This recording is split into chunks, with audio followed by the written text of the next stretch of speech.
Lemonscrunch presents Bar Guys Episode 3. Hey, isn't that Lisa? Bloody hell it is! What's that she's with? I don't know. I've never seen him before. Didn't she ask you out once? Yeah, I blew it out for that bitch, Anna.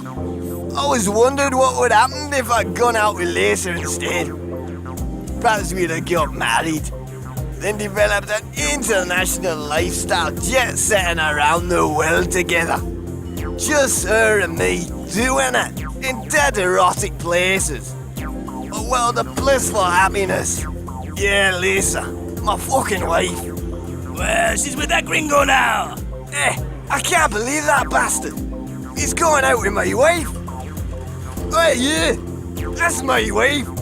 Yeah, you, mate. That's my fucking wife.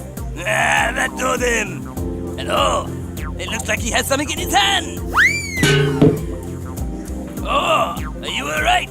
I think I want a bloody divorce.